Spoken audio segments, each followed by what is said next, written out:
Ladies and gentlemen, please welcome me to the Personal Injury Perspective that discusses all things involved in a personal injury case. Today, we are extremely lucky to be joined by Bhaveen Jani, an extremely experienced personal injury trial attorney. Bhaveen, welcome to Personal Injury Perspective. Thanks, Rob. Thanks for having me. I'm very excited for this. Can you tell us a little bit about yourself and your journey to becoming a personal injury attorney? Well, the journey was not a straight line. It kind of veered back and forth, and eventually I got to where I am, and I believe it was fate. I ended up growing up in Edison, New Jersey. I was born in Hoboken, New Jersey, so I've been a New Jersey resident my whole entire life. And so after high school, I ended up going to GW, George Washington, down in Washington, D.C., where I majored in finance and international business. I ended up, after working in finance for a year in New York City at a hedge fund, I had a lot of different interactions with lawyers while I was there. And that was pretty cool to me. They seemed to have just a ton of knowledge, and they were the go to when it came to different issues that the finance folks had at the hedge fund. So that intrigued me, and I thought, you know what, maybe I'm going to go to law school. So while I was there and working in finance, I studied for my LSAT, took the LSAT, and ended up going to law school after working in finance. Ended up starting my legal career at Widener University in Delaware. Was there for about a year and ended up transferring over to Villanova School of Law, where I ended up graduating back in, wow, 2009. It's been a long time, so I've been practicing for about 15 years. And when I first got out of law school, I've had different types of careers. I've worked as a corporate lawyer for a while at a large law firm, and then eventually ended up doing defense work where I represented different doctors that got sued for malpractice. And eventually I flipped over to the plaintiff side and started doing personal injury, and I've never looked back. So, what inspired you to go from corporate law to defending doctors in medical malpractice cases to actually representing the people who've been harmed by someone else's negligence? Thanks, Rob. That's a great question. Initially, I've never had a client before I got into personal injury, just representing corporations, representing different types of companies, the insurance industry. You never have a face to the client. I remember doing corporate work. You would have a different person that you'd be talking to on the phone. You wouldn't necessarily have a go-to individual where you had some sort of rapport or relationship with. And I just didn't like that. When I envisioned myself being a lawyer, I felt like I was going to actually affect change, try to get some justice for folks, and help people out. And I just felt like I wasn't doing that as much as I could on this side. I made the switch because I wanted to represent people, and especially with these cases that we work on here, and the vast majority of the cases I have, you're representing someone who's been injured, and it's literally the biggest thing that's going on in their life. They rely on you, they trust you, and they are putting a ton of trust into you in order for them to, get the justice they need. So representing a person who is going through this catastrophic event in their life is really the reason why I wanted to do personal injury. Is there any one thing you can point to that inspires you the most in representing these individuals who've been harmed? Sure. To be honest, when it comes to these individuals, and what really inspires me is hope. That's something that I can try to give them. They are going through this uncertain time. They're going through an issue that is totally affecting them from every facet of their life, whether it be personal, their relationships with their families get affected, their relationships with their social circle gets affected, their work gets affected sometimes, they have issues at home, even doing their regular household chores. Their future is kind of uncertain. A lot of times these folks have a lot of outstanding medical bills, or they have future medical treatment they need, and they don't have the money to pay for it. So I'm able to hopefully give them that hope to be okay in the future. And also, it gives them a certain sense whenever we have a case that ends up getting resolved, a sense of closure where they can kind of move forward with their life after this catastrophic event. So it's really hope and closure. You are different than the average injury lawyer in that you are a trial attorney, correct? Yes. What does that mean to be a trial attorney versus simply a personal injury attorney who may never go to court and tries to settle cases for what they can get, rather than someone like you who can tell the insurance company that's not enough, we're going to trial? That's a great question. So, you know, the difference between a trial lawyer and just any lawyer who does personal injury is a mentality. Whenever I meet a new client right after an event occurs to them, I am always thinking about trial. I am not thinking about settlement. I'm not thinking about resolution. I'm thinking about the end game. And the end game for us is trial. That's where, we go in front of jury of my clients' peers where we're able to talk about their case and have them come to a resolution on this issue. And so whenever a client comes to me, I'm always thinking about trial. And trial is not going to happen tomorrow. Trial is going to happen years possibly after an event occurs, unless there is some sort of settlement before that. But the way that I work up my cases, the way that I plan my cases, the way that I help my clients is that I think about the end game, and that's trial. I think about the different types of experts that we would need possibly on a case to help them out. I think about, the narrative and the story that I want to tell the jury about my client. And this is just from day one when I meet this individual.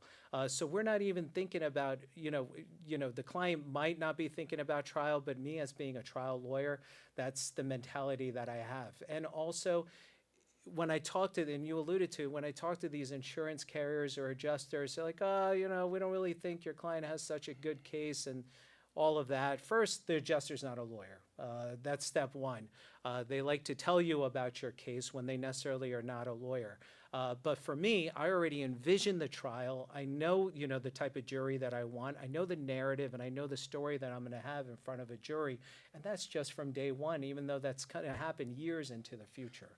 Does this give you the ability to tell the insurance company that they're not offering enough to resolve your client's case, and that they know you're almost like a gunfighter of the Old West that can tell the insurance company, if you don't pay enough, we're going to have a duel? Yeah, no, and absolutely. What I can do as a trial lawyer, and not a lot of lawyers can do this, is I'm able to use my prior verdicts in order to negotiate. And I can talk about different results that I've had in trial with the adjuster and tell them, no, you're valuing this injury way too low. And let them tell you whatever they want to tell you, but I have the confidence that I know from past experiences, from trying cases and going to court and seeing the different results on what I'm trying to look for in terms of reasonable value. And sometimes the insurance companies are not reasonable, and I gotta, go the path towards trial. Is it fair to say that the insurance industry knows which lawyers are going to try a case and which lawyers are going to just settle for whatever's being offered? Yeah, I mean, I'll be honest with you, Rob. The insurance industry is a multi-billion-dollar industry. They do their homework, and so I fully believe that they have kind of reports, and they know the history of different types of attorneys on the other side. Because they use that in order to come to a possible resolution. They know, if I have a trial against one insurance company, and now I'm trying to settle a case with that same insurance company, they know the results that I had in a trial with their defense attorney on another case. So I certainly believe that, and I know actually for a fact, because I used to be a defense lawyer. I know that when I was on that side, that there's reports I had to write, recommendations I had to give to the other side, and there's an assessment there in that report. Give me an assessment of your adversary or the lawyer on the other side. So reputation goes a very long way in this industry. Are there misconceptions that you commonly come across that people have about personal injury law and personal injury attorneys? Folks don't understand necessarily the rights that they have here in America when they are injured. The vast majority of my clients are actually minorities. Many of them are immigrants. So they don't understand or appreciate the different laws here in America. I get certain questions related to whether this is going to affect someone's immigration status. That is definitely not relevant on any kind of personal injury case. I've had questions in terms of whether this can affect my job or can I get a lien put on my home. I get these questions, unfortunately, because these folks just don't know. They were never told and they just don't know what their rights are. So when it comes to being a personal injury lawyer, my number one job is to educate the public. And that's what I do initially whenever I have my initial consultation. Unfortunately, when someone who gets injured for the first time, they have no idea what to do. I sit there and a vast majority of that initial client meeting is just me educating them in terms of what their rights are, how their insurance works, how the process works, because it's my job as their attorney not necessarily just to advocate for them, but also to educate them as well. So when a client first sits down with you, whether it is in person or on Zoom or simply by telephone, are they often concerned about what it's going to cost them? I mean, you're a very established attorney. You're at a well-respected law firm, Stark and Stark. The average person must come into the room thinking, "My God, this is going to cost a fortune." What do you tell them? Yeah, so when they come to our office, we have a very, very beautiful office, a lot of tech everywhere, big TVs everywhere. So when they see that and they think a large law firm, they're like, "Oh wow, what's that going to cost me?" I talked to them about that right at the onset. I explained to them that we're contingency lawyers, okay? What does that mean? Yeah, so we only get paid if there is a recovery on the client's case. And unfortunately, if we lose a case, luckily to me has never happened before, we don't come after them for any kind of additional costs or expenses or things like that. What our job is as the attorney right at the onset on these personal injury cases is to make an assessment on liability. That's the number one thing we have to prove. Who did something wrong to this person to cause this injury? And then we also assess damages as well. That's going to be the injury to the client. So when we're going through that assessment right at the onset, we need to see whether the individual is at fault for this incident that occurred to them. And if we don't believe that that's going to be such a problem and there are damages, the person's injured, then it's a contingency case. And I explained that to them. That means that we only get paid a percent of whatever is collected. Our firm also covers the costs up front for a case. Why is that important? That is extremely important. And luckily, we're at a firm that's so big that we're able to spend money on these cases. The reason you need to do that is because you need to hire certain experts. Certain cases get more complicated than others.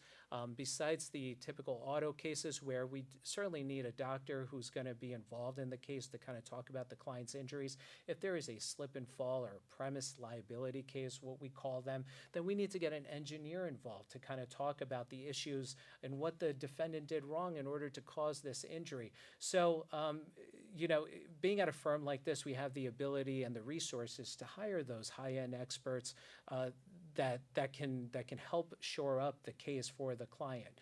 And because of the resources that we have, we can get as many experts as we need in order to strengthen a case. And as I alluded to initially, I'm a trial lawyer. So whenever we have this initial client meeting, we talk about all of these issues. And in my head, I'm already thinking, what experts do I need to get involved in this case in order to prove this injury and prove the liability in a case? Yeah, and I guess that's important because you're going up against an industry that has billions of dollars, as you alluded to, and really has unlimited funds to spend to defend a case. And if the injured party does not choose the right attorney, the right firm that could combat the insurance industry, then they're probably starting with one hand tied behind their back, so to speak, right from the beginning. Yeah, absolutely. I mean, it really the whole entire case is going to be dictated by the attorney that you choose on a case. That attorney might not necessarily have the resources or the wherewithal to get those experts that they need, know the right experts, know what requirements are needed to get an expert. A lot of times you might get an expert that's the incorrect expert, and the other side can file what we call a motion with the court that can get that expert barred. That is awful. So that means that you're paying someone a lot of money to be an expert, and they can't even talk in court because they're not the right expert. And that happens, unfortunately, sometimes with the wrong lawyer that you choose.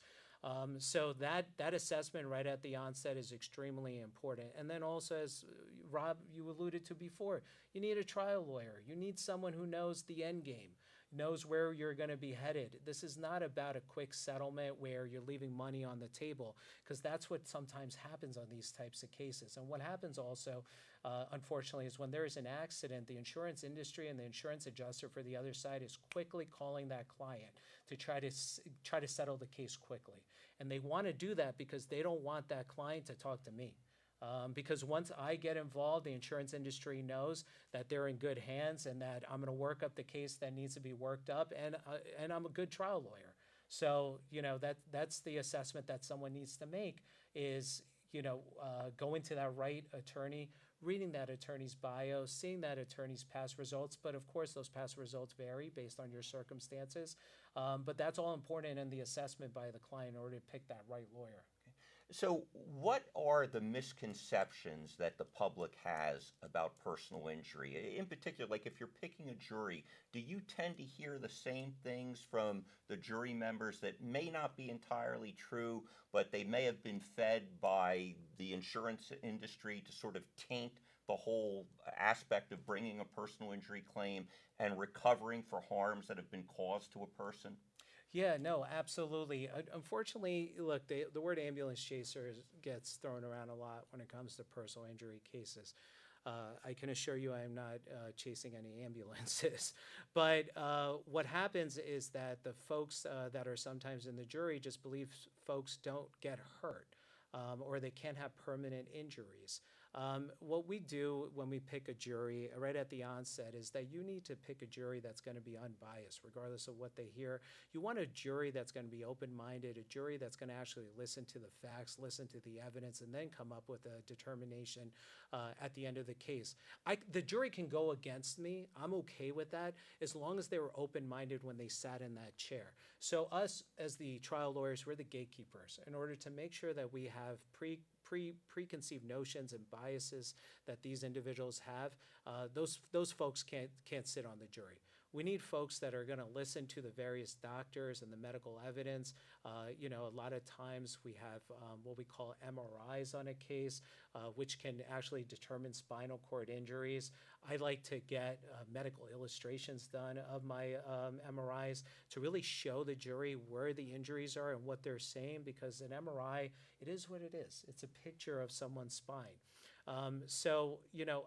That's the number one thing, is that folks unfortunately are fed a lot of misinformation from the insurance industry and they kind of hold on to it. But it's our job as a trial lawyer to be the gatekeeper for those jurors, that they don't sit on our jury. Is there any particular case that you have handled in the past couple of years that stands out in your mind? Anything that you found interesting and that you got a terrific result for a client? Sure, it actually happened recently. A friend of mine was injured, and she was injured as a result of a commercial vehicle that had actually T-boned her, unfortunately. And so she ended up suffering from some injuries to her low back or her lumbar spine, along with her cervical spine or her neck. And so she ended up actually having to get surgery in her lower back, which she wanted to avoid. She went through a ton of treatment with physical therapy and pain management, and eventually had to get the surgery. The problem in that case was that she, and this happens to all of us because we are humans, she had some prior injuries. And she had some prior injuries to the low back as well, which kind of overlapped some of the new injuries. And she ended up getting surgery before, and so she had to get surgery again. In a case like that, just because someone had some prior injuries, that does not mean that they're not able to recover for the injuries that they suffered from this accident. Although they might be similar in nature, she was doing fine. This happened 10 years before the crash, and she was very active leading up to the crash, doing different types of activities, and this all comes out during discovery and deposition testimony, and she ends up getting the surgery. And after she gets the surgery, I asked the doctor to write a report. The doctor wrote a report. And then we we mediated the case with an experienced judge. The other side, kept fighting the fact that she had this prior injury. But the doctor reports and the doctors in the case were very strong. They were adamant. They said, no, this is new. And we knew from testimony from her, along with other members of her family, that she was doing fine leading up to this crash. So it's very hard sometimes when an individual has a prior injury, but deposition testimony and the story that the client gives, along with strong doctors and medical testimony, kind of shed light on this injury, and we ended up having a nice 7-figure settlement on that case. Because the insurance company and the defense attorney eventually saw that, no, this is real. And she ended up having to get surgery, and she's going to have to deal with some issues because of this accident. How old was she? She was in her low 50s. Okay, Yeah. so she probably had a life expectancy into her 80s. Yes, absolutely. So and that's a great question, Rob. When we're trial lawyers, we don't have a crystal ball. But our job is not just to try to collect a recovery for our client for past harms that they've endured, but we have to also look at the future. And it's very hard to do that. But what we do is we get experts involved in order to try to extrapolate how this injury is going to manifest itself in the future. And so we use different types of experts, such as vocational experts, to talk about how possibly some folks will not be in the workforce as long as other individuals who are not injured, who suffer this type of injury. And that's what happens based on labor and employment statistics. Folks that have injuries don't tend to work longer than other folks who don't have injuries, because these injuries get worse over time, unfortunately. We also get what we call life care planners involved on cases.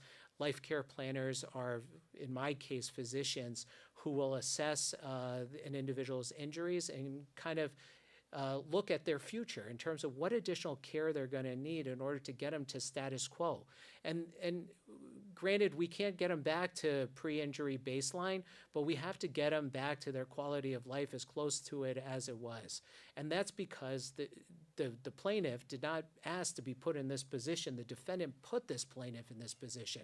So it's their obligation monetarily to help them out as much as possible to get them back to that quality of life. And what I alluded to before with the economic expert, vocational expert, the life care planner, these are experts that trial lawyers should be getting, and a lot of them don't because they don't have the resources or, again, the wherewithal to get these type of experts. Bhaveen, thank you so much. If people want to reach out to you, how do they get in touch with Bhaveen Jani? Thank you. So you could just actually go on the Stark and Stark website. My name is Bhaveen, Bhaveen, as in Nancy, last name Jani, Jani. They can also follow me on Instagram. I have an Instagram account, New Jersey Personal Injury Lawyer, so that you can search for me on there as well.